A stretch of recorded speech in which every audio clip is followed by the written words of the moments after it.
everybody, and welcome back to another episode of the Modern Farming Podcast, where we are cultivating agricultural excellence every day. We're here at the Florida State Fair, and we're with the Voices of Agriculture today, doing our podcast right from the fair. That's right, Tara, and today we have a guest with us, Nick Ager from Crystal River, and he's a specialist in regenerative farming. So, welcome, Nick, and Thanks for having why me. don't you tell us a little bit about yourself? Okay, so I'm the founder and farmer and the head honcho of Growing Back to Eden. It's a one-man show pretty much. I'm a diversified regenerative market farmer. So I do everything from livestock, nursery production, organic vegetable production. I've got a 5-acre farm in Crystal River, Florida, and it's actually a ministry. So people come out to the farm and get to experience God through the farm. It's a pretty cool operation. That sounds Interesting. amazing. Yes. That does sound amazing. So, Nick, what got you into diversified regenerative farming? So no one in my family has ever been a farmer. I've always been, I like to say, the white sheep of the family. Ever since I was really little, my mom remembers me literally crawling into my neighbor's yard and picking seeds out of her plants and crawling back and dropping them by the porch. And 3 months later, she had flowers growing. So it's all I've ever done. Like biblically speaking, the Bible says your gift will make way for you and set you before kings.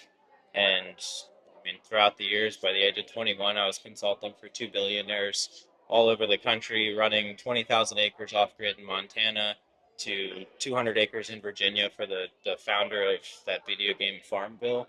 But yeah, we started the first real farm for him in the real world with Joel Salatin. Him and I worked together for that. Oh, At 18, I moved cross country after doing FFA for 2 years. Was my county president for 2 years, and then almost ran for state office, but then ended up moving at 18 to Washington State. Was running, I don't know if you've heard of Paul Gauchi, the Back to Eden gardening method. It was a big, really well-known organic gardening method. It was a documentary. It's been shown in like 200 something countries, translated into a bunch of languages. Anyways, he's world renowned. Um, he became like a dad to me, took care of his place, left there, started the ranch in Montana, then moved to Virginia with Joe Salatin, was working with him, and then ended up finding my way to Florida 4 years ago now, and was running a edible landscaping nursery and started a new market farm in Spring Hill. And I did that for 2 years and ended up in Crystal River. A lot of experience then. Yeah, I've consulted in all but 5 states. So I've been all over the place, and it's allowed me to learn a lot, but it's been really cool. so it's called Back to Eden? Yeah, Back to Eden is the gardening method that Paul Gauchi founded. I think that documentary came out like 14 or 15 years ago or something like that. But it's a pretty amazing, very simple, back to the basics type of gardening and farming. It's the real foundation of building soil, basically. Absolutely. So yeah, I took those building blocks, and then I took them the next level up. And pretty much he's kind of passed the baton over to me. We'd like to hear what's the basics that you talk about with the building of the soil, because we do a lot of that. Okay. We talk a lot about that. So I mean, in Florida, we live on a beach. Yeah. there's sand. yeah, building with sand, not soil. Yeah. So you've got that base sand, and you have to bring in the organic matter, and in order to do that, you bring in pretty much whatever you have access to, whether it's compost or composted hay, wood chips, pretty much whatever you can get. The more carbon, the better, in my opinion. And you get that down, and you create that environment. So I'm a no-till farmer, so I don't work anything into the soil. I just layer it, just like God does in nature. In the fall, needles, leaves, grass clippings, all of that falls, creates basically a lasagna over the soil.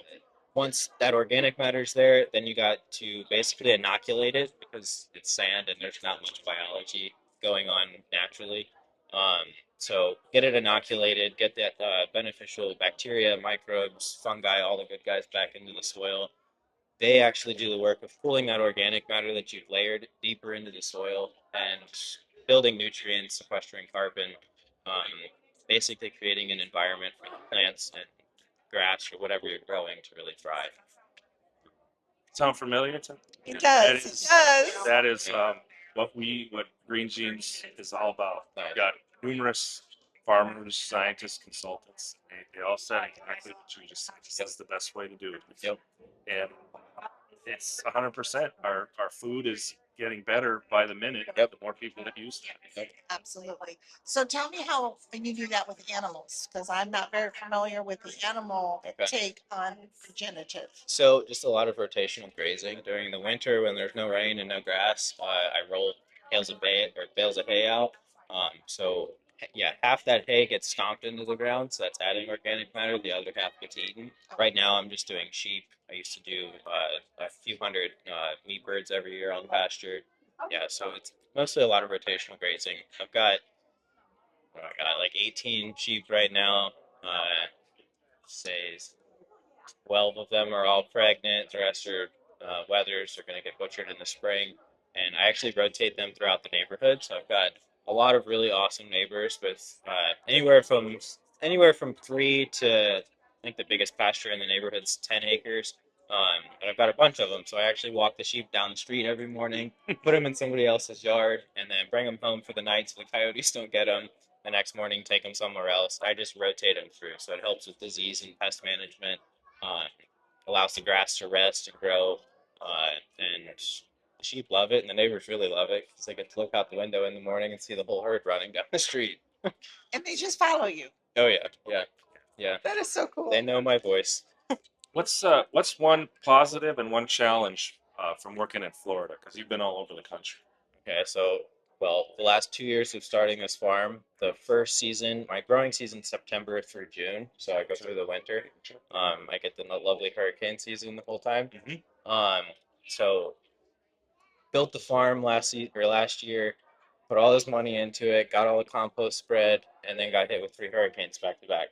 And at the time, didn't have my irrigation system finished, so I had 2 to 3 inches of compost freshly spread on the garden.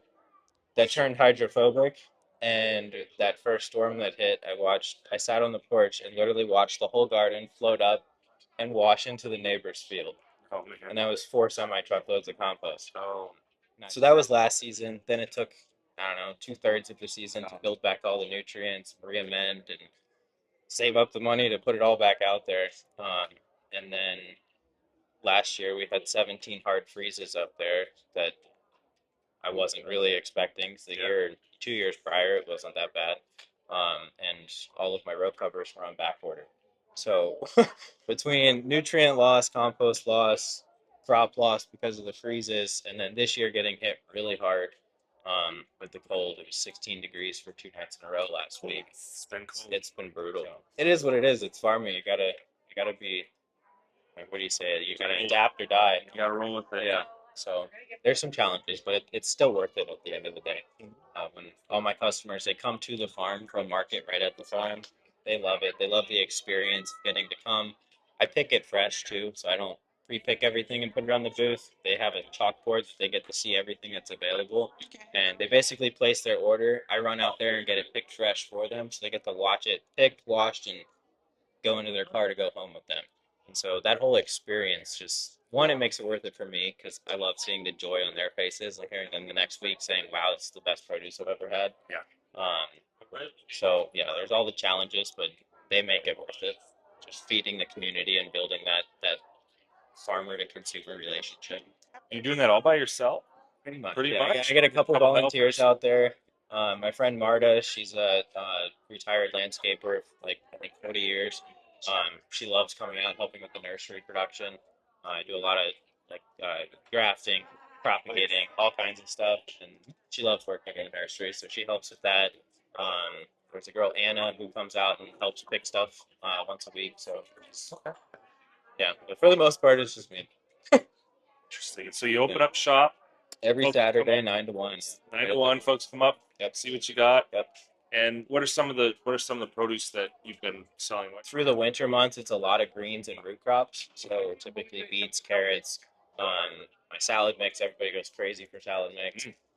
Head lettuces, all the other loose leaf greens, broccolis, stuff like that. I do that. Host classes, farm to table dinners. Got a big event with Richard Perkins coming up this coming October. Actually, it'll be a 9-day regenerative ag course. World renowned farmer, so getting to host him Yeah. It's pretty exciting. Like, what's your farm look like in a few years? So, in a few years, I'm hoping to really like scale up with the ministry side of it. Honestly, Okay. get more people to be able to come out and do like Bible studies in the garden. And we've got a big natural swimming pool that I designed. A friend who currently owns the property, he really wanted a natural swimming pool, and so that's been the big project as of the last several months. Never heard of that. So what Yeah. goes into a natural swim? Is it like spring fed or? No, it's basically a pond that's set up to be a swimming pool, Okay. but designed to where it's naturally maintained. So you plant it a certain way and design it so that like any floating organic matter goes to the surface, and a natural skimmer would be the plants around the edge. There's like natural carbon and charcoal filters. Basically, it's a pond that's really pristine, Really? and you wouldn't be too scared to jump into, No. especially in Florida. Pretty cool. Yeah. Yeah, we're doing a lot at the farm, so um, I only see it growing. Yeah, pushing the limits on 5 acres. That's the goal. Yes. Venturing in agritourism, and whether you want to call it ministry Yeah, or yeah, just you're yep, going to bring people into yep, experience. yep. You look at the Bible all throughout the Word; it's all these agricultural references, and so like I tell people all the time, God put us in the garden in the beginning. He didn't put us in a church building. So it's like we can have church where we're gathered together in the garden, getting to see like all throughout creation what he's designed. It's pretty amazing. Like we've lost that disconnect. That's why we're in a situation where we have to call ourselves regenerative farmers. Like in the beginning, that's just what we did. It was just farmers. Yeah, it was just farmers until we lost that connection and went down the conventional route and tilled the soil. Yeah. We're starting to see that change. Yeah, it's really cool. So I'm 8 minutes north of downtown Citrus or downtown Crystal River, right off of Citrus Ave. It's straight shot north of downtown. Okay. You can find all the information on my website. It's growingbacktodeden.com. So, what kind of advice would you get someone who's in regular farming and looking to do a regenerative? Okay, so going from a conventional mindset to a regenerative mindset, um, honestly, go back to the word. Don't despise the days of small beginnings.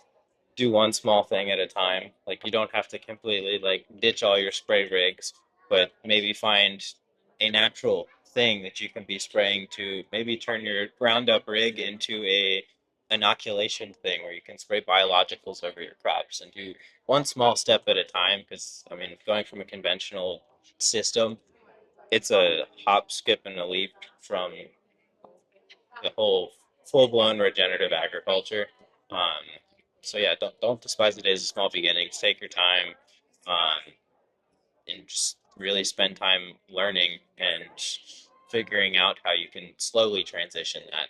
Don't stress out too much about thinking that you're destroying the planet by being the farmer you are. So I think what you're saying is, commit to it, but take your time. Yeah. And look for help, right? Research it. Yeah. Yep. So in your opinion, you've had a lot of help or helped a lot or maybe both. Yeah. So do you feel there's stuff out there Oh, that people can find? there is so much information out there, and then there's so many resources and people you can reach out to for one consulting or just taking regenerative ag courses like what's coming up. This course with Richard Perkins is literally it teaches you how to transition, or just to start one from scratch. So there's a lot of information out there. Just all you gotta do is look. All right. So Nick, as we close today, up to you. We always give our guests a chance to say a final word or final thoughts. So what do you want to leave the people listening today with?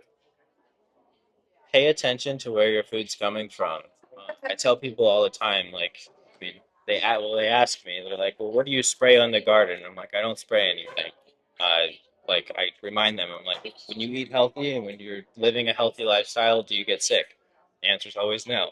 So, my crops, 9 times out of 10, never have any issues and never have pest problems. It's because they're taken care of. You are what you eat. So the soil takes care of my crops. And so just pay attention to that, and then you'll be able to source farmers that do it in a way that mimics nature and that produces the highest quality food so that you can feed your families or type thing. Doesn't matter if you're coming to my farm or someone else's. Like you got to take care of yourself and the planet by paying attention. So keep your eyes open. That's excellent advice. Thank you, Nick. So that's going to about do it for this episode of the podcast. So like us, follow us, and share again as we grow in the knowledge about the world that feeds us.